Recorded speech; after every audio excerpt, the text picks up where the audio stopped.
As you like it. William Shakespeare. ইউরোপের দুটো দেশ ফ্রান্স আর বেলজিয়ামের মাঝখান দিয়ে বহুদূর পর্যন্ত চলে গেছে আর্ডেনের গহন অরণ্য। শুধু ওই দুটি দেশ নয়, ইউরোপের আরও অনেক দেশের সীমান্ত ছুঁড়ে গেছে সেই বন। এই বনে পাহাড়, ঝরনা, নদীর পাশাপাশি রয়েছে গরু, ভেড়া চরাবার বিস্তীর্ণ সবুজ মাঠ। একদিকে যেমন বাঘ, সিংহ, নেকড়ে প্রভৃতি হিংস্র জন্তুরা শিকারের খোঁজে ঘুরে বেড়ায়, তেমনি অন্যদিকে ফুলপাতায় ছাওয়া গাছের ডালে বসে কোকিল আর জংলি ময়নারা রচনা করে এক সুন্দর পরিবেশ। বনের একধারে স্ত্রীপুত্র পরিবার আর পোষা জন্তুদের সাথে বাস করে কিছু মেষপালক। ফ্রান্সের একটা ছোট রাজ্য রয়েছে ঠিক এই আর্ডেন জঙ্গলের লাগোয়া। সে সময় ইউরোপের অনেক ছোট রাজ্যের রাজারা ডিউক উপাধি নিয়ে রাজ্য শাসন করতেন। এ গল্প যে রাজ্যকে নিয়ে লেখা হয়েছে তার প্রাক্তন শাসকের উপাধিও ছিল ডিউক।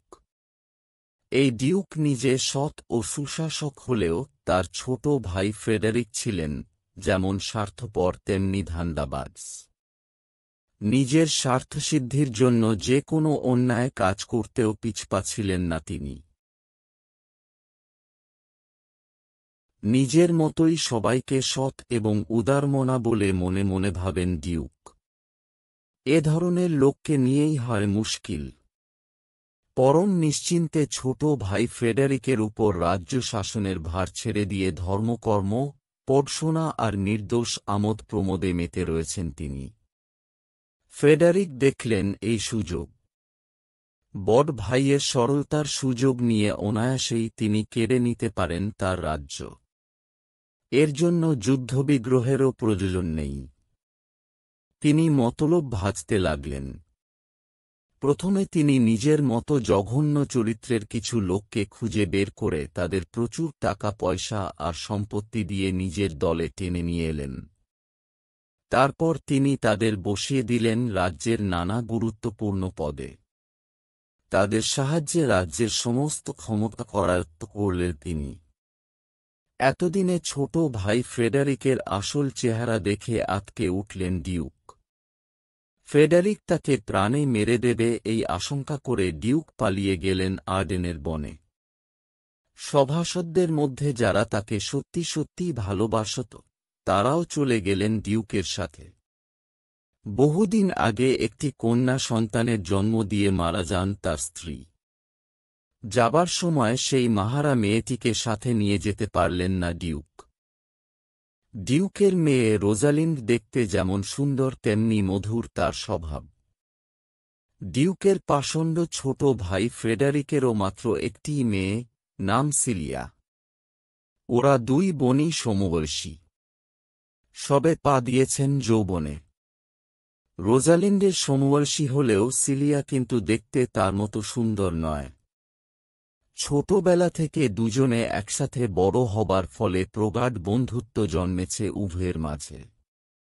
একে অপরকে ছেড়ে মোটেও থাকতে পারে না।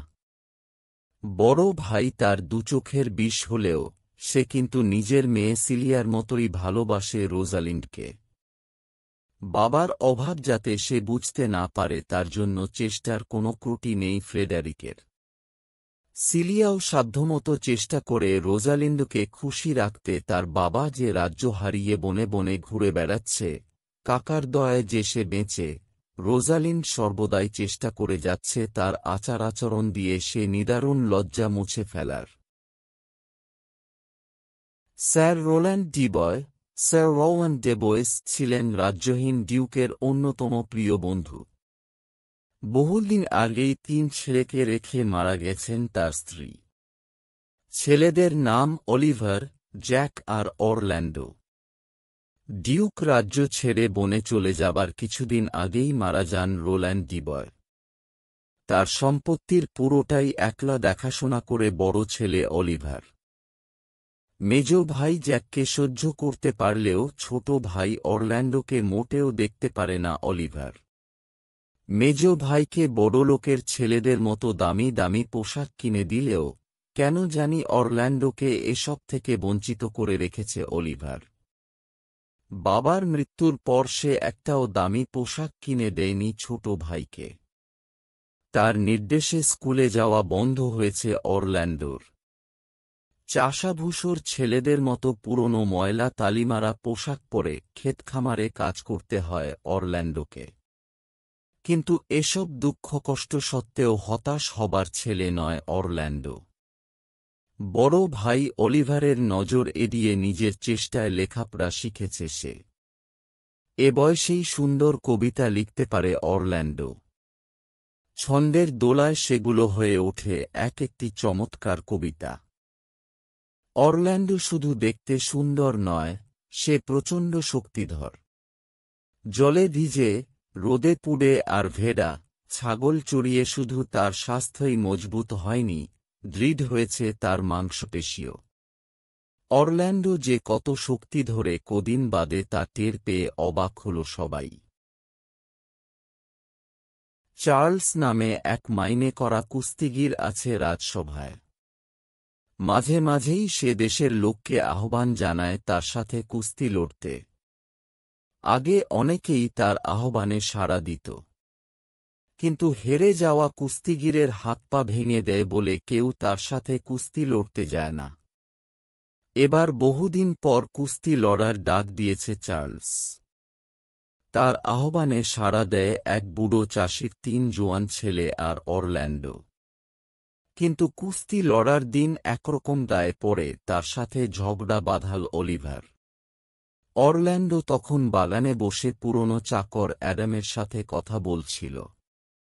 কথায় কথায় তার বাবা স্যার ডিবয়ের রেখে যাওয়া উইলের কথা তুলে তিনি অ্যাডামকে বললেন, আমার যতদূর জানা আছে বাবা তার উইলে মাত্র 1000 ক্রাউন আমার জন্য বরাদ্দ করে গেছেন, আর আমায় মানুষ করার দায়িত্ব দিয়ে গেছেন বড় ভাইয়ের ওপর।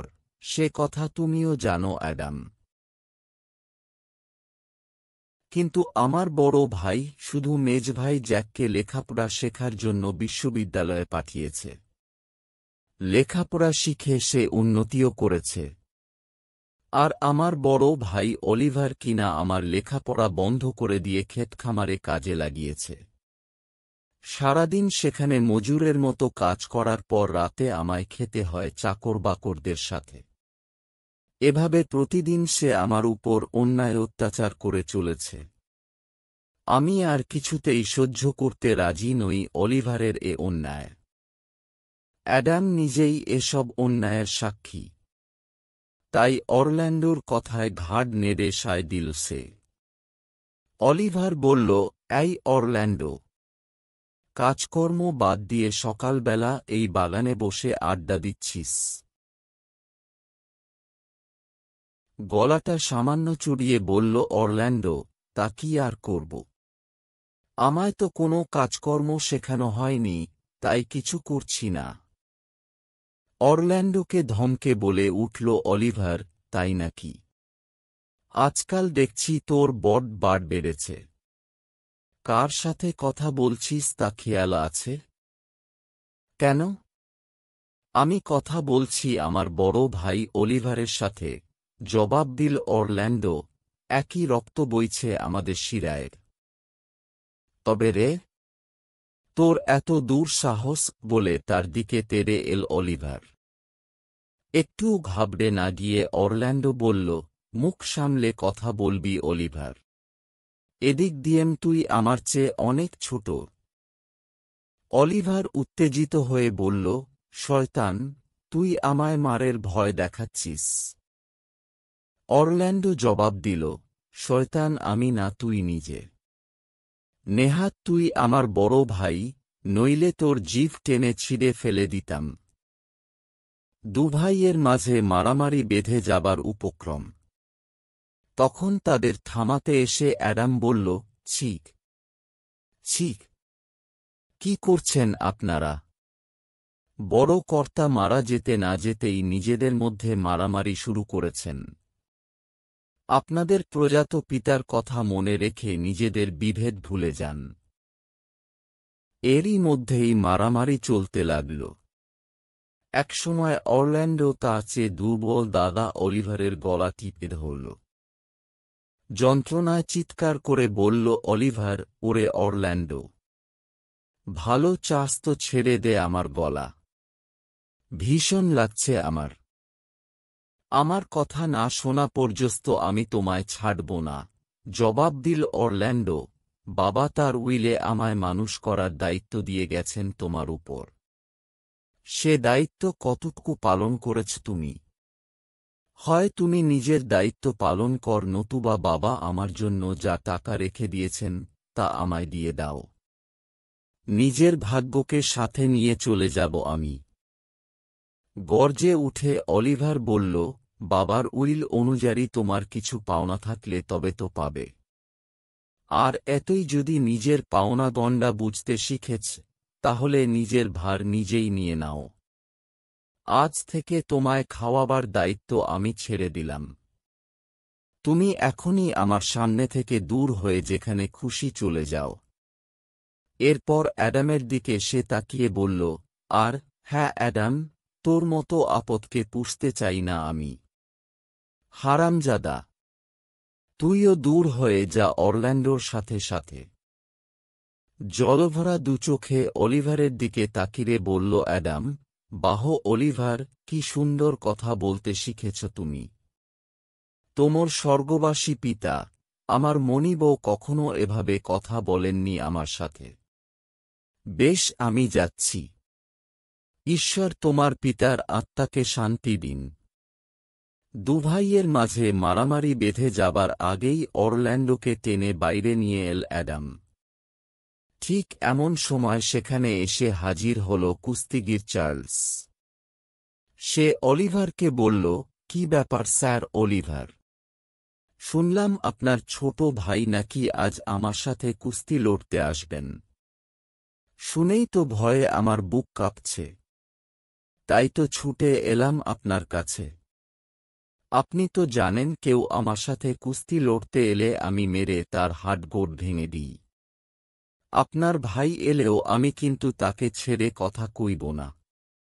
কারণ কুস্তি আমার পেশা। এ পেশায় জয়ী হওয়াটাই বড় কথা। এ পেশায় টিকে থাকতে হলে লড়াইয়ে আমায় জিততেই হবে, নইলে না খেতে পেয়ে মারা যাব। এসব কথা ভেবেই আমি ছুটে এসেছি আপনার কাছে। আপনার ভাইকে যদি বাঁচাতে চান, তাহলে আমার সাথে লড়াই থেকে বিরত করুন তাকে। নইলে উনি প্রাণে বাঁচবেন না, একটা আগেই বলে দিলাম আপনাকে। অলিভার বললেন, তুমি এসে ভালোই করেছ চার্লস, নইলে খবরটা পেতাম না আমি। আমার ভাইয়ের কথা আর বলো না তুমি। ও যেমন আমার অবাধ্য, তেমনি বজ্জাত আর একগুঁয়ে। ওর জন্যে কোনো মায়াজ্জা নেই আমার। ইচ্ছে করলে কুস্তির সময় তুমি ওর হাত পা ভেঙে পঙ্গু বানিয়ে দিতে পার ওকে, এমনকি মেরেও ফেলতে পার। তুমি কিছু মনে করো না, আমি ঠান্ডা মাথায় এ কথা বলছি। বেশ, এই কথা রইল, তুমি কুস্তির প্যাচে ওকে মেরে ফেলবে আর আমিও দুহাত ভরে বকশিস দেব তোমাকে। হারামজাদা অরল্যান্ডোর সাহস দেখ। ও কিনা লড়তে চায় তোমার মতো কুস্তিগিরের সাথে। তুমি জন্মের মতো ওর লড়াইয়ের স্বাদটা মিটিয়ে দাও। তুমি আমায় দেখলে আমিও দেখব তোমাকে। চার্লস রাজি হয়ে গেল অলিভারের প্রস্তাবে। স্থির হল, কুস্তির প্যাচে চার্লস মেরে ফেলবে অরল্যান্ডোকে, তারপর দুহাত ভরে বকশিস নেবে অলিভারের কাছ থেকে। চার্লস চলে যাবার পর নিজের মনে আক্ষেপ করে বলে উঠল অলিভার, আমার কাছে অরল্যান্ডো একটা জানোয়ার বই আর কিছু নয়। ওকে ঘেন্না করি আমি। অথচ অন্য সবাই ওকে ভীষণ ভালোবাসে। ওর মার্জিত কথাবার্তা আর বিনয়ী আচরণ দেখে সবাই ভাবে ও খুব শিক্ষিত। এর ফলে দিন দিন সবার চোখে ছোট হয়ে যাচ্ছি আমি। কিন্তু অরল্যান্ডোর চালাকি আর বেশি দিন চলবে না। এবার হতভাগা শেষ হয়ে যাবে চার্লসের হাতে। নির্দিষ্ট সময়ে শুরু হয়ে গেল কুস্তি। চার্লসের সাথে কুস্তি লড়তে একে একে মঞ্চে উঠে এল বুড়ো চাষির 3 জোয়ান ছেলে। দৈহিক শক্তি তাদের যথেষ্ট থাকলেও পেশাদার কুস্তিগিরের সাথে লড়তে গেলে যে কৌশলের দরকার তা তাদের কারও ছিল না। ফলে তারা 3 জনই হেরে গেল চার্লসের কাছে। কুস্তিতে হারিয়ে দেবার পর অন্য সবার যা ব্যবস্থা করে চার্লস, এবারও তাই করল। ওদের পাঁজরের 2-3টি করে হাড় সে ভেঙে গুঁড়িয়ে দিল। অসহায় বুড়ো আর কি করে? কোনো মতে 3 ছেলেকে কাঁধে বয়ে নিয়ে কাঁদতে কাঁদতে বাড়ি ফিরে গেল। চার্লসের সাথে বুড়ো চাষির 3 ছেলের একই জায়গায় পরপর লড়াই হবার পর মঞ্চের জায়গাটা খারাপ হয়ে গেছে। ডিউক অলিভার তাই নির্দেশ দিলেন এবার লড়াইটা হবে তার প্রাসাদের সামনের ময়দানে। পরবর্তী কুস্তির লড়াই দেখতে এবার উৎসাহী দর্শকেরা একে একে এসে ডিউকের প্রাসাদের সামনে ভিড় জমাল। তখন রোজালিন্ডা আর সিলিয়া ঘুরে বেড়াচ্ছিল সে বনে। রাজপ্রাসাদের আরাম-আয়েশের মাঝে কাটালেও এতটুকু শান্তি নেই রোজালিন্ডের মনে। তার মন তখনই বিষণ্ণ হয়ে ওঠে যখন সে ভাবে কত কষ্টের মাঝে আর্ডেনের বনে দিন কাটাচ্ছেন তার বাবা। সবসময় রোজালিন্ডের এই বিষণ্ণ কালো মুখ দেখে একটুও ভালো লাগে না সিলিয়ার। তার বাবা ফ্রেডারিক যে অন্যায়ভাবে রোজালিন্ডের বাবার রাজ্য কেড়ে নিয়েছে সে কথা সে জানে। আর এও জানে তারই বাবার জন্য আজ আর্ডেনের বনে নির্বাসিত জীবনযাপন করছেন রোজালিন্ডের বাবা। রোভালিন্ডকে সব সময় আনন্দ এবং খুশির মধ্যে রাখার আপ্রাণ চেষ্টা করে যাচ্ছে সে, তবুও কেন যেন হাসি নেই রোজালিন্ডের মুখে। ভেবে ভেবেও এর কারণ খুঁজে পায় না সিলিয়া। একদিন সে মুখ ফুটে বলেই ফেলল, তুমি আমায় মোটেও ভালোবাস না রোজালিন্ড। তোমার জায়গায় আমি হলে কিন্তু এভাবে মুখ কালো করে বসে থাকতাম না। তোমার বাবা যদি আমার বাবাকে রাজ্য ছাড়াও করতেন, তবু আমি নিজের বাবার মতো মনে করতাম তোমার বাবাকে। জোর করে মুখে হাসি এনে রোজালিন্ড বলল, বেশ তো এই কথা। এবার থেকে বাবার কথা ভুলে গিয়ে দিনরাত তোমার সাথে হেসে হেসে কথা বলবো, তাহলে হবে তো? নিজেকে সামলে নিয়ে আস্তে আস্তে বলল সিলিয়া, তুমি আমার ভুল বুঝো না রোজালিন্ড। তুমি তো জান আমি বাবার একমাত্র সন্তান। তার অবর্তমানে সব সম্পত্তির মালিক হব আমি। আমি কথা দিচ্ছি তোমার বাবার কাছ থেকে অন্যায়ভাবে কেড়ে নেওয়া সম্পত্তি তখন আমি ফেরত দেব। দোহাই তোমার, একটু হাসো। এভাবে মুখ কালো করে বসে থেক না। হেসে বলল রোজালিন্ড, দেখো সিলিয়া, ভালোবাসার খেলা খেলে একটু মজা করে দেখলে হয় না। কপট শাসনের ভান করে চোখ পাকিয়ে বলল সিলিয়া, তবে রে মেয়ে। মনে মনে এসব ফন্দি আঁটা হচ্ছে। চারপাশটা একবার দেখে নিয়ে চুপি চুপি বলল, মজা করলে তো ভালোই হয়। দেখো, প্রেমের খেলা খেলতে সেটা যেন শেষে আবার সত্যি হয়ে না দাঁড়ায়। সায় দিয়ে রোজালিন্ড বলল, হ্যাঁ, সেটা তো একটা ভাববার বিষয়। এমন সময় সেখানে এসে হাজির হলেন লাবো নামে ডিউক ফ্রেডারিকের এক পারিষদ। তিনি সরাসরি রোজালিন্ড আর সিলিয়াকে উদ্দেশ্য করে বললেন, তোমরা এখানে বসে আছ।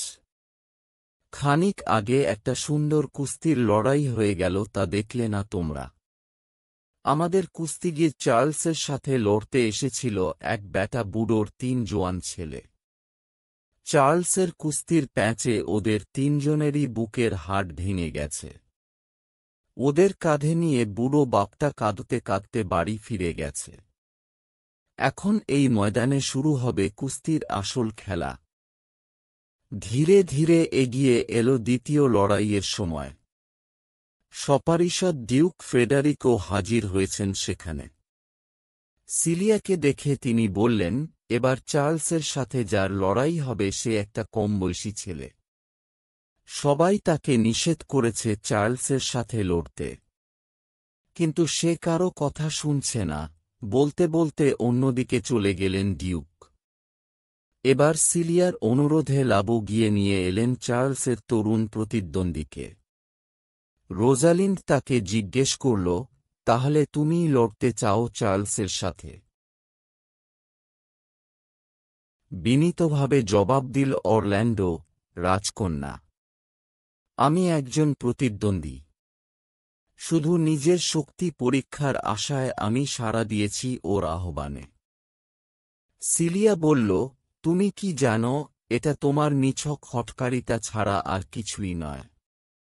কারণ চার্লসের সাথে লড়াইয়ে আজ পর্যন্ত কেউ জেতেনি, প্রতিদ্বন্দ্বীকে হারিয়ে ও তার হাড় পাঁজরা ভেঙে দিয়েছে। তোমার অল্প বয়স, ওর সাথে লড়তে গিয়ে যদি তোমার মৃত্যু হয় তাহলে সেটা খুব দুঃখের ব্যাপার হবে। এখনো বলি, ওর সঙ্গে লড়াইয়ের আশা ত্যাগ কর। অরল্যান্ডো বলল, আপনাদের ভয় যে নিছক অমূলক নয় তা আমি জানি রাজকন্যা। কিন্তু এখন আর ফেরার রাস্তা নেই। আমি মারা গেলেও কোনো দুঃখ নেই, কারণ আমার জন্য কাঁদবার কেউ নেই। হায়, আমার সবটুকু শুভেচ্ছা দিয়ে যদি তোমায় আটকে রাখতে পারতাম, বলল রোজালিন্ড। আমারও সেই মতো, সায় দিয়ে বলল সিলিয়া, ক্ষমতা থাকলে আমার সবটুকু শুভেচ্ছা দিয়ে বেঁধে রাখতাম তোমায়। লড়াইয়ের ঘণ্টা বেজে উঠতেই চার্লস মঞ্চে উঠে অভিবাদন জানাল ডিউককে। ডিউক বললেন, চার্লস, তুমি মাত্র এক রাউন্ড খেলবে। মনে রেখ, প্রতিদ্বন্দ্বী মাটিতে পড়ে যাবার পর তুমি আর তাকে ছোঁবে না। আপনার আদেশ শিরোধার্য, বলল চার্লস, এক রাউন্ডেই আমার পক্ষে যথেষ্ট। প্রতিদ্বন্দ্বী একবার আছাড় খেয়ে পড়ে গেলে সে আর উঠে দাঁড়াতে পারবে না। এবার অন্যদিক দিয়ে মঞ্চে এগিয়ে এল অরল্যান্ডো। ডিউককে অভিবাদন জানিয়ে এগিয়ে গেল চার্লসের দিকে। শুরু হয়ে গেল দুজনের লড়াই। সবাই ধরেই নিয়েছিল সামান্য কিছুক্ষণের মধ্যেই চার্লস তার প্রতিদ্বন্দ্বীকে মাটিতে আছড়ে ফেলে তার হাড়গোড় ভেঙে দেবে। খানিক বাদেই ডিউক চেঁচিয়ে বলে উঠলেন, আর নয়, এবার লড়াই থামাও। এদিকে অরল্যান্ডোর প্যাচে মাটিতে আছাড় খেয়ে চার্লসের অবস্থা তখন শোচনীয়। কয়েকজন লোক এসে ধরাধরি করে নিয়ে গেল তাকে। অরল্যান্ডোর দিকে তাকিয়ে ডিউক বললেন, কি নাম তোমার? অরল্যান্ডো জবাব দিল, স্যার রোল্যান্ড ডিবের ছোট ছেলে আমি, নাম অরল্যান্ডো। তার কথা শুনে ভ্রু কুঁচকে গম্ভীর স্বরে ডিউক বললেন, তোমার বাবাকে সবাই খুব ভালোবাসত, শ্রদ্ধা ভক্তি করত, যদিও তিনি আজও আমার শত্রু। যাই হোক, তুমি ভালোই লড়াই করেছ। তুমি একজন বীর। ঈশ্বর তোমার মঙ্গল করুন। ডিউকের কথা শুনে রোজালিন্ড বলল সিলিয়াকে, দেখো, আমার বাবা আর স্যার রোল্যান্ড ডি বয় উভয়ে পরস্পরের বন্ধু ছিলেন। সিলিয়া বলল, বাবার মোটেও উচিত হয়নি স্যার রোল্যান্ডের সাথে তার শত্রুতার কথা বলা। আগে যদি জানতাম ও স্যার রোল্যান্ড ডিবের ছেলে, তাহলে কখনই ওকে লড়তে দিতাম না চার্লসের সাথে, বলল রোজালিন্ড। এরপর দুবোন ধীরে ধীরে এগিয়ে এসে দাঁড়াল অরল্যান্ডোর সামনে। রোজালিন্ড তার গলা থেকে এক গাছা রত্নহার খুলে নিয়ে অরল্যান্ডোর গলায় পরিয়ে দিয়ে বলল, হে যুবক, তুমি সত্যিই প্রকৃত বীর। রাজ্যহারা রাজকন্যার এ সামান্য উপহার তুমি গ্রহণ করলে আমি ধন্য হব। এছাড়া আর কিছু দেবার থাকলে আমি তাও দিয়ে দিতাম তোমায়। চোখ নিচু করে বিনীতভাবে জবাব দিল অরল্যান্ডো, আপনি আমার আন্তরিক ধন্যবাদ নেবেন রাজকন্যা। আমার যা কিছু গুণ আছে তা সবই ছড়িয়ে আছে মাটিতে। আর সামনে যা দাঁড়িয়ে আছে তা একটা প্রাণহীন কাঠামো ছাড়া আর কিছু নয়। অরল্যান্ডোর মার্জিত কথা আর বিনীত আচরণে মুগ্ধ হয়ে গেল রোজালিন্ড। সে অরল্যান্ডোর শুভ কামনা করে সিলিয়ার সাথে অন্যদিকে চলে গেল। কিছুক্ষণ বাদে লাবো এসে অরল্যান্ডোকে বলল, ও হে বীর যুবক, প্রাণে বাঁচতে চাইলে তুমি চলে যাও এখান থেকে। তুমি যতই বীর হও না কেন, তুমি ডিউকের পরম শক্রর ছেলে। তারপর তুমি তার বেতনভুক্ত কুস্তিগিরকে হারিয়েছ। এসব দেখে ডিউক বেজায় রেগে গেছেন তোমার উপর। তাই তোমায় বলছি, ভালো চাও তো এ জায়গা ছেড়ে অন্য কোথাও চলে যাও। সে না হয় যাচ্ছি, বলল অরল্যান্ডো। দয়া করে বলবেন কি ওই দুজন যারা খানিক আগে এখান থেকে চলে গেল তাদের মধ্যে কোনটি ডিউকের মেয়ে? লাবো বললেন, ওই দুজনের মধ্যে ছোটখাটো গড়নের যে মেয়েটি, সে আমাদের ডিউক ফ্রেডারিকের মেয়ে সিলিয়া, আর অন্যটি হল নির্বাসিত ডিউকের মেয়ে রোজালিন্ড। ছোটবেলা থেকে দুজনে একসাথে বড় হয়েছে। দুবোন একে অন্যকে খুব ভালোবাসে। সবাই তার মেয়ে সিলিয়ার চাইতে ভাইঝি রোজালিন্ডকে বেশি পছন্দ করে বলে ভাইঝির উপর চটে আছেন ডিউক। এবার লাবোকে ধন্যবাদ জানিয়ে বাড়ির দিকে পা বাড়াল অরল্যান্ডো। যেতে যেতে তার মনে পড়ে যায় বড় ভাই অলিভারের খারাপ ব্যবহারের কথা। সে বলেছে আজ থেকে তার খাওয়া দাওয়ার দায়িত্বভার সে নেবে না, অর্থাৎ নিজের ব্যবস্থা নিজেকেই করে নিতে হবে। এরই পাশাপাশি মনের পর্দায় বারবার ভেসে উঠতে লাগল রোজালিন্ডের সুন্দর মুখখানি। এদিকে আবার ডিউকের প্রাসাদে অরল্যান্ডোকে নিয়ে বেজায় তর্কাতর্কি শুরু হয়েছে দু বোনের মাঝে। সিলিয়া বলল, রূপে গুণে তোর যোগ্য পাত্রের অভাব নেই দেশে, আর তাদের সবাইকে ছেড়ে তুই কিনা ভালোবাসতে চাস অরল্যান্ডোকে। তাহলে শুনবি কেন ভালোবাসতে চাই অরল্যান্ডোকে? বলল রোজালিন্ড, কারণ আমার বাবা ছিলেন অরল্যান্ডোর বাবার বন্ধু, তিনি পছন্দ করতেন তাকে, তাই আমারও ইচ্ছে হয়েছে অরল্যান্ডোকে ভালোবাসার। এর পরেও আর কিছু বলতে চাস?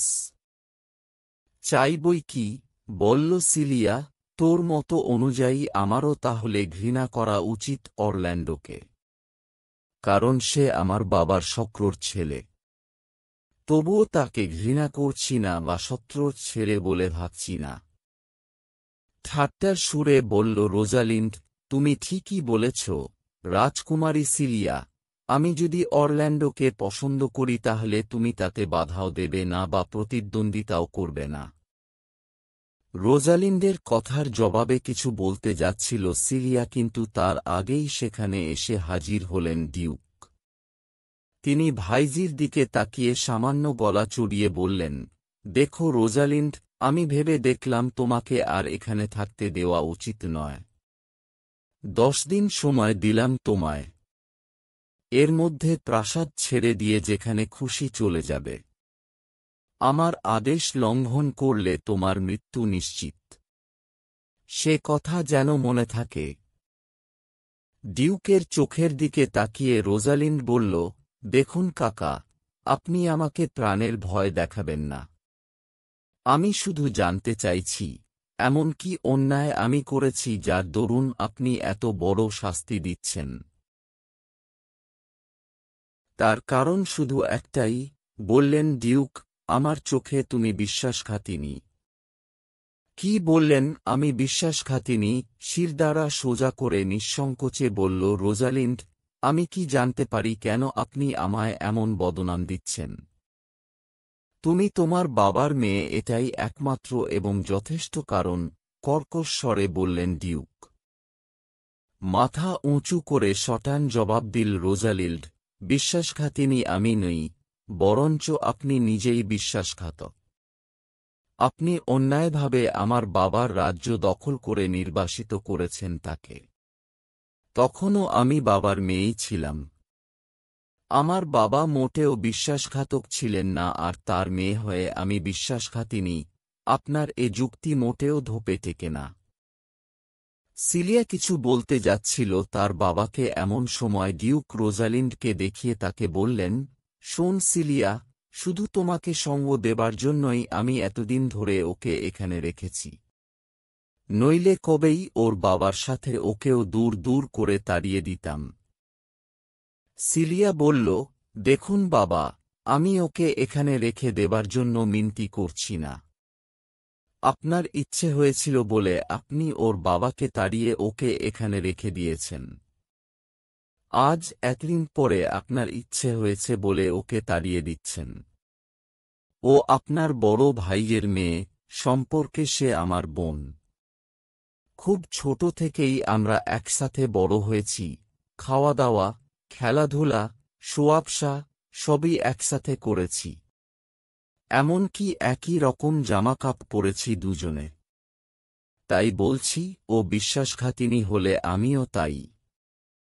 ডিউক বললেন, তুমি ভুলে যেও না সিলিয়া যে তুমি ডিউক ফ্রেডেরিকের একমাত্র সন্তান। তবে ও তোমার চেয়ে অনেক বেশি বুদ্ধিমতী, বিনয়ী এবং কষ্টসহিষ্ণু। স্বাভাবিকভাবেই সবাই ওর গুণগান করবে, কেউ ফিরেও তাকাবে না তোমার দিকে। ওই আপদকে এখান থেকে দূর করে দিতে পারলেই ওর সমস্ত গুণের অধিকারিণী হবে তুমি। তখন সবাই তোমার প্রশংসা করবে, ভালোবাসবে। সিলিয়া বলল, বাবা, তাহলে আপনিও আমায় আদেশ দিন এখান থেকে চলে যাবার। কারণ ওকে ছাড়া আমি থাকতে পারব না। চাপা রাগের সাথে ডিউক বললেন, তুমি একটা মূর্খ সিলিয়া। কাণ্ডজ্ঞান লোপ পেয়েছে তোমার। আর রোজালিন্ড, তোমায় আবারও বলছি 10 দিনের মধ্যে এ প্রাসাদ ছেড়ে দেবে তুমি।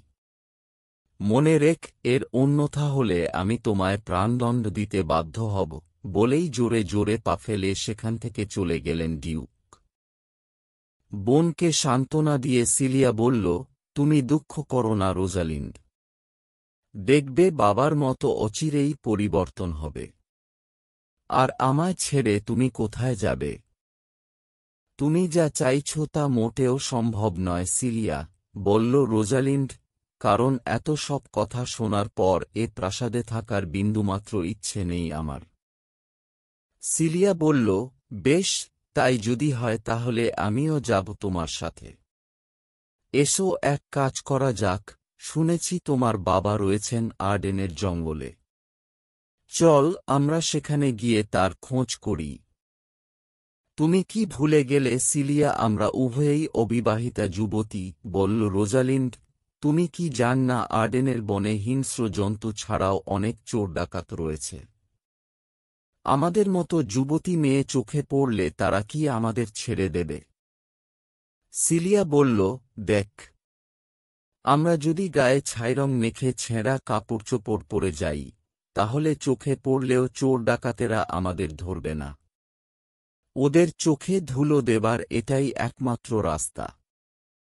একটু ভেবে রোজালিন্ড বলল, আমি তো বেশ লম্বা চোড়া। আমি যদি পুরুষের বেশে কোমরে তলোয়ার এঁটে বনে যাই তাহলে বেশ হয়, তাই না?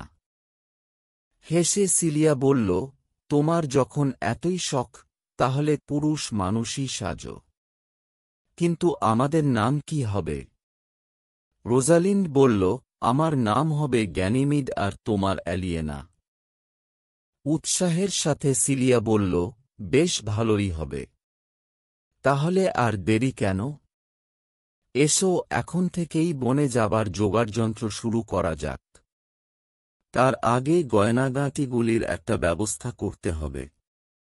আমরা পালিয়ে যাবার পর কেউ যেন সেগুলি হাতিয়ে নিতে না পারে সে ব্যবস্থা করে যেতে হবে। কোনো নিরাপদ জায়গায় লুকিয়ে রাখতে হবে গয়নাগাঁটিগুলি। বাড়ির কাছাকাছি ফিরে এসেছে অরল্যান্ডো। এমন সময় তার দেখা হয়ে গেল পুরনো চাকর অ্যাডামসের সাথে। তাকে দেখতে পেয়েই অ্যাডাম বলে উঠল, শোন ছোট কর্তা, প্রাণ বাঁচাতে চাইলে আর বাড়িতে ঢুকো না। খুনে চার্লসকে দিয়ে তোমায় মেরে ফেলার ব্যবস্থা করেছিল তোমার বড় ভাই অলিভার স্বজন। তুমি কুস্তিতে চার্লসকে হারিয়ে দিয়ে শুনে বেজায় রেগে আছে ও মতলব করেছে আজ রাতেই তোমায় পুড়িয়ে মারবে। তাই ভালো ভালো বলছি, প্রাণ বাঁচাতে হলে তুমি আর এ বাড়িতে ঢুকো না। বাড়িতে ঢুকব না তো কোথায় যাব? বলল অরল্যান্ডো। তোমার কি ইচ্ছে আমি ভিখিরির মতো রাস্তায় রাস্তায় ঘুরে বেড়াই নাকি চুরিগুন্ডামি করে শেয়াল কুকুরের মতো বেঁচে থাকি? এর চেয়ে নিজের বড় ভাইয়ের হাতে মারা যাওয়া অনেক ভালো। আমি তা বলছি না ছোট কর্তা, বাধা দিয়ে বলল অ্যাডাম। তোমার বাবা জীবিত থাকাকালীন আমায় যে বেতন দিতেন তা থেকে 500 ক্রাউন আমি আলাদা করে রেখে দিয়েছি। এখন ওই টাকাটা তুমি নিয়ে নাও। পরে যখন নিজের পায়ে দাঁড়াবে তখন শোধ করে দিলেই হবে। আর তোমার সামনেই তো আমায় কাজ থেকে ছাড়িয়ে দিয়েছে অলিভার। এখন তুমি যেখানে নিয়ে যাবে সেখানেই যাব, যতদিন পারি তোমার সেবা করব। অ্যাডামের কথা শুনে দু চোখ জ্বলে ভরে এল অরল্যান্ডোর। হায় অ্যাডাম, তুমি একটা পচা গাছকে বাঁচিয়ে তুলতে চাইছ, কিন্তু শেষ পর্যন্ত কি আর তাতে ফুল ফুটবে? তোমার বাবা স্যার রোল্যান্ড ডিবয় ছিলেন সংসারের সর্বময় কর্তা। আজ তিনি আর আমাদের মধ্যে নেই। এই 80 বছর বয়সেও আমি তোমাদের কাজ করে যাচ্ছি। তার কাছে খনি না থেকে শান্তিতে মরতে পারাটাই আমার সৌভাগ্য। যাও অরল্যান্ডো, তুমি এগিয়ে যাও, তোমার পিছু পিছু আমিও আসছি। ডিউকের রাজসভার ভাট টাচস্টোন লোকটি খুবই নিরীহ এবং বিশ্বাসী।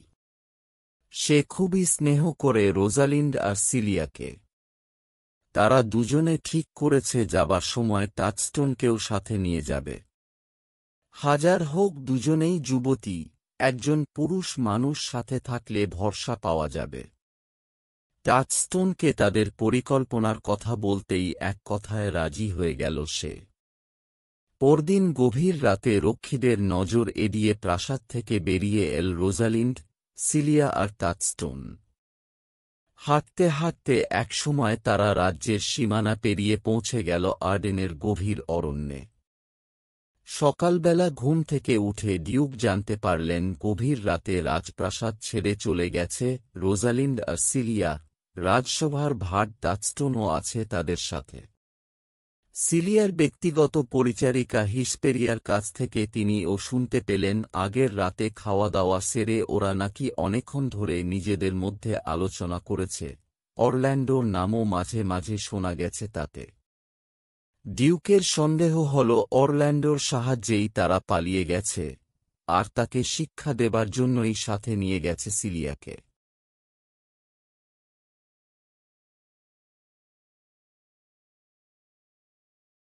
কিন্তু তার কথা বিশ্বাস হল না ডিউকের।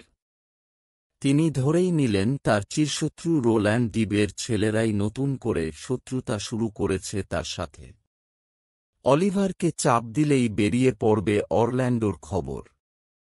সেই সাথে সহজ হয়ে পড়বে সিলিয়াকে উদ্ধার করা। অলিভার কিছুতেই ডিউককে বোঝাতে পারল না যে ছোট ভাই হলেও তার সাথে কোনো সম্পর্ক নেই অরল্যান্ডোর। ডিউক অলিভারের বাড়িঘর, বিষয় সম্পত্তি, টাকাকড়ি সবকিছু বাজেয়াপ্ত করে দেশ থেকে তাড়িয়ে দিলেন তাকে। অনেক কান্নাকাটি করেও ডিউকের মন গলাতে পারল না অলিভার। ডিউক স্পষ্ট করে অলিভারকে বলে দিলেন, ও সব কান্নাকাটি করে কোনো লাভ হবে না। যদি তুমি অরল্যান্ডোকে ধরে আমার কাছে নিয়ে আসতে পার তাহলেই তুমি ফিরে পাবে সবকিছু, নইলে এ রাজ্যে ফিরে এলে তোমার গর্দান যাবে। আশা করি সে কথা মনে থাকবে। এভাবে সবকিছু হারিয়ে রাজ্য থেকে চলে গেল অলিভার। পৈতৃক সম্পত্তি থেকে ছোট ভাইকে বঞ্চিত করার ফল যে এভাবে হাতে হাতে পেতে হবে সেটা উপলব্ধি করতে পারল অলিভার। বন্ধুসম কয়েকজন অমাত্য এবং সভাসদদের নিয়ে আর্ডেনের ঘন বনে আশ্রয় নিয়েছেন নির্বাসিত ডিউক। ক্ষুধা নিবৃত্তির জন্য তারা তীরধনুক দিয়ে হরিণ শিকার করেন, আর গাছতলায় বসে সবাই পরমানন্দে রান্না করা হরিণের মাংস খান। ডিউকের এক সহচর, নাম অ্যামিয়েন্স, গান গেয়ে ভুলিয়ে দেয় সবার দুঃখ কষ্টকে। সে আপন মনে গান গেয়ে ঘুরে বেড়ায় বনের মাঝে, গানের মাধ্যমে অনেক কথাই বলে সে বলে, মানুষই মানুষের পরম শক্র। কিন্তু এই বনে এসে সবাই শত্রুতা ভুলে যায়। যারা এই ছায়াশীতল বনে এসে আমার সাথে কয়েকটা দিন আনন্দে কাটাতে চাও তারা সবাই বাধাবন্ধন ছিঁড়ে চলে এখানে। নির্বাসিত ডিউকের অপর এক সহচর, নাম জ্যাক্স, নিজে একজন দার্শনিক। চারপাশে যা কিছু তার চোখে পড়ে তার মধ্যেই চিন্তাভাবনার রসদ খুঁজে পান তিনি। ডিউক শুধু অ্যামিয়েনের গানই শোনেন না, জ্যাক্সের মুখে বড় বড় দার্শনিকদের কথাও শুনতে ভালো লাগে তার। একদিন দুপুরে ডিউক যখন গাছের ছায়ায় সঙ্গীদের সাথে খেতে বসেছেন, সে সময় একজন স্বাস্থ্যবান যুবক তলোয়ার হাতে হাজির হলেন সেখানে। হাতের তলোয়ার বাগিয়ে ধরে সেই যুবক বলল, আমার সাথে একজন বুড়ো মানুষ রয়েছে। ক্ষুধা তৃপ্তা আর পথশ্রমে সে খুব ক্লান্ত। হাঁটা চলার ক্ষমতা নেই তার। ওদিকে এক গাছতলায় শুইয়ে রেখে এসেছি তাকে। আপনারা যদি ভালো মনে করে তার জন্য খাবার দেন তো ঠিক আছে, নইলে তার জন্য জোর করে খাবার কেড়ে নিতে বাধ্য হব আমি। আমার ক্ষুধা পেলেও নিজের জন্য কিছু চাইছি না আমি। বুড়ো মানুষটি না খেয়ে আমার সামনে ছট করবে তা আমি কিছুতেই সহ্য করতে পারব না। শান্তভাবে ডিউক বললেন, শোন যুবক, বুড়ো মানুষটির জন্য যত খুশি খাবার তুমি এখান থেকে নিয়ে যেতে পার।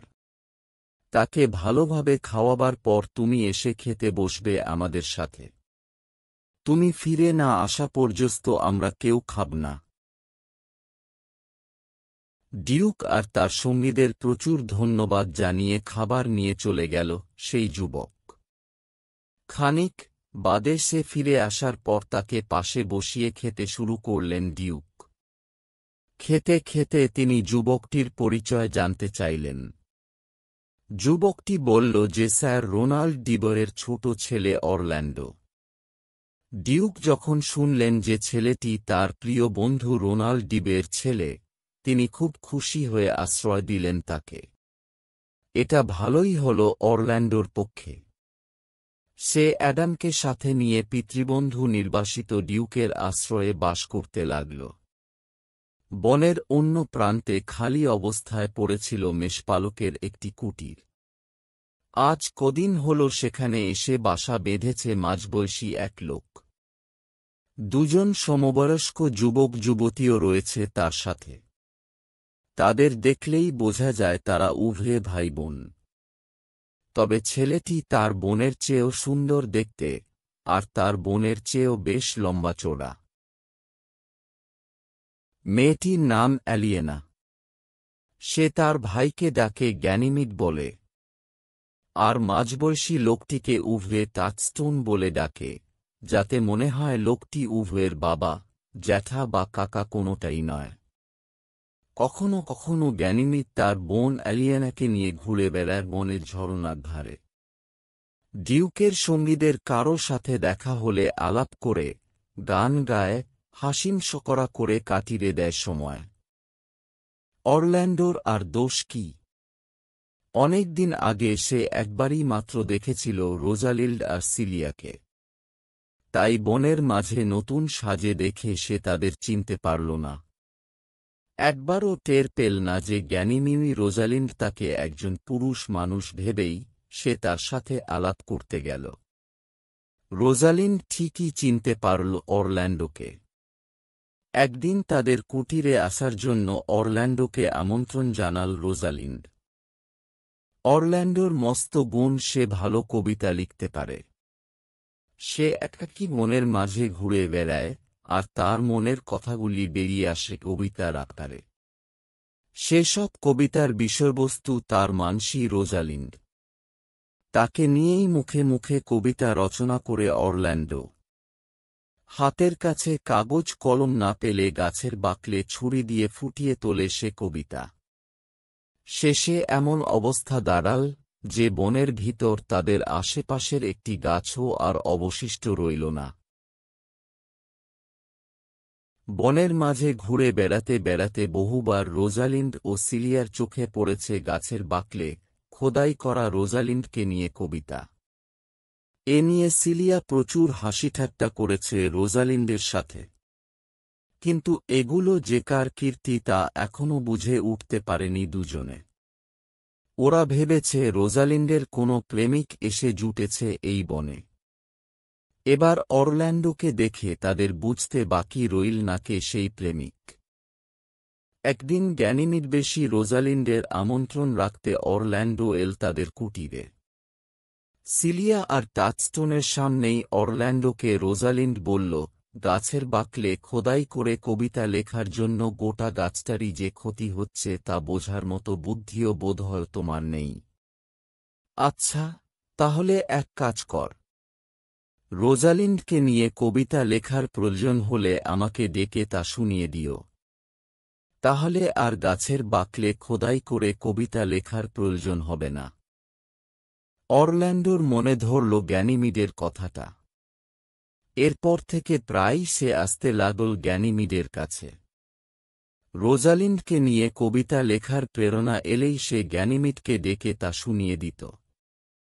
অরল্যান্ডোর লেখা কবিতা শুনে গ্যানিমিডবেশী রোজালিন্ড বুঝতে পারল অরল্যান্ডো সত্যি ভালোবাসে তাকে।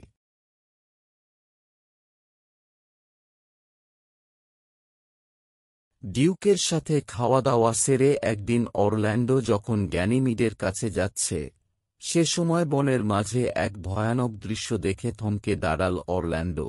যেখানে সে দাঁড়িয়ে আছে তার থেকে কিছুটা দূরে এক বিরাট গাছের গুঁড়িতে হেলান দিয়ে ঘুমোচ্ছে একটা লোক। আর একটা বিষধর সাপ ফনা তুলে গাছের ডাল বেয়ে নিচে নেমে আসছে। অরল্যান্ডোর কোমরে তলোয়ার আছে, কিন্তু তাতে হাত দেবার আগেই সাপটা দেখতে পেল তাকে। ভয় পেয়ে সাপটা তখনই তার ফনা নামিয়ে ঘুমন্ত লোকটির পাশ কাটিয়ে ঢুকে পড়ল একটা গর্তের মাঝে। গর্তের পাশেই ছিল একটা বড় ঝোপ। অরল্যান্ডো দেখতে পেল সেই ঝোপের মাঝে শিকারের আশায় ওত পেতে রয়েছে এক বিশাল সিংহী।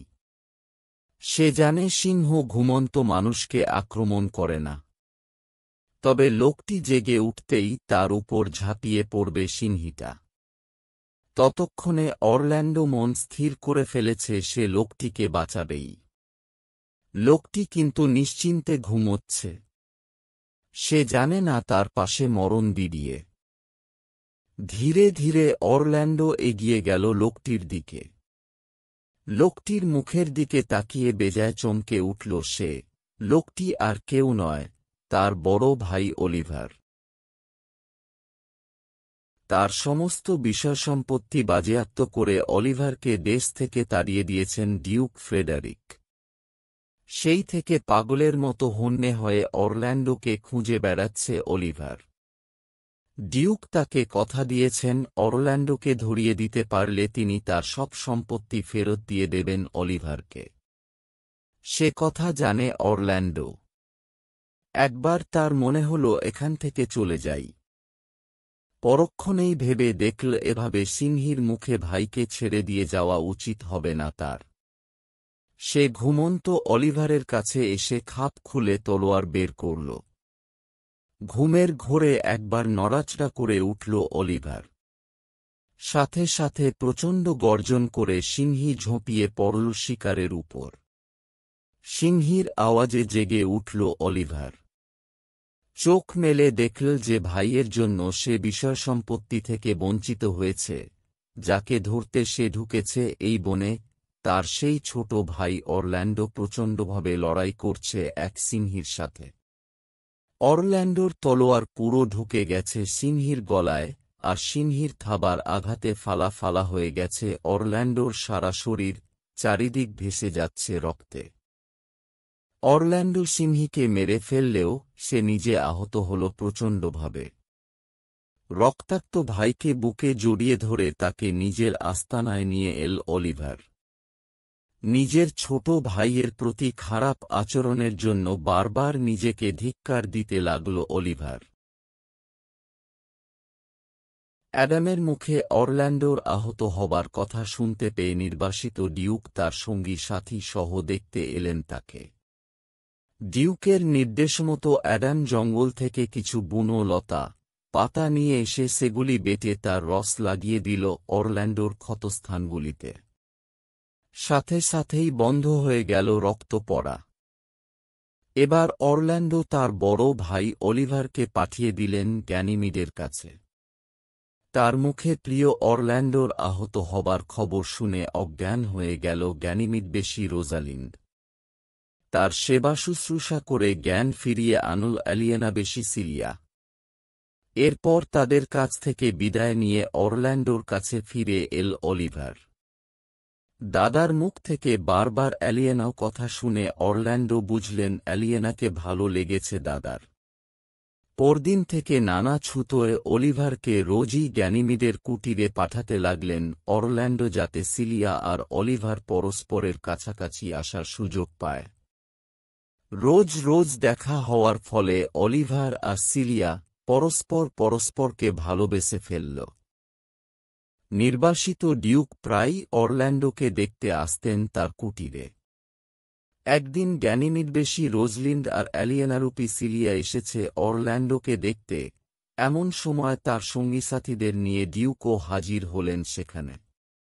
পুরুষবেশী রোজালিন্ডকে দেখতে পেয়ে পিতৃস্নেহ উতলে উঠল ডিউকের। বাবাকে দেখে রোজালিন্ডও স্থির থাকতে পারল না। বাবা, বাবা বলে কাঁদতে কাঁদতে সবাই অবাক হয়ে দেখল গ্যানিমিড আর কেউ নয়, পুরুষের ছদ্মবেশে ডিউকের আদরের মেয়ে রোজালিন্ড। কেন রাজকীয় আরামায়েস ছেড়ে এই দুর্গম বনে আসতে হয়েছে, তার কিছুটা আগেই অরল্যান্ডো আর অলিভারের মুখে শুনেছিলেন ডিউক। এবার বাকিটুকু শুনলেন মেয়ে রোজালিন্ডের কাছে। ডিউক জানতে পারলেন অরল্যান্ডো রোজালিন্ড আর সিলিয়া লিভারের ভালোবাসার কথা। তিনি বনের মাঝেই তাদের বিয়ে দিয়ে দিলেন। এরই মধ্যে এক আশ্চর্য ঘটনা ঘটে গেল। অলিভারের মেজভাই জ্যাক ডিবয় এসে হাজির হল সেখানে।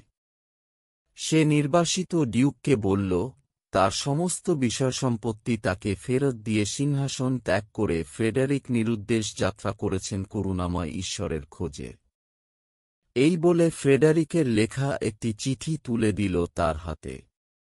চিঠিটা খুলে ডিউক দেখলেন ফ্রেডারিক লিখেছেন তিনি সেসইঙ্গে রওনা দিয়েছিলেন তাদের হত্যা করার উদ্দেশ্য নিয়ে। পথিমধ্যে তার দেখা হয়ে যায় ঈশ্বরভক্ত এক মহাপুরুষের সাথে। তার উপদেশ অনুযায়ী তিনি সংসার, রাজ্যপাট সবকিছু বড় ভাইকে ফিরিয়ে দিয়ে ঈশ্বরবন্দনায় তার বাকি জীবন কাটিয়ে দেবার সংকল্প করেছেন। সবাই আশ্চর্য হয়ে গেল অত্যাচারী ফ্রেডারিকের এই অদ্ভুত পরিবর্তনের কথা শুনে। এবার সবাইকে নিয়ে ডিউক ফিরে এলেন তার হারিয়ে যাওয়া সাম্রাজ্যে। সাথে এল না শুধু জ্যাক্স।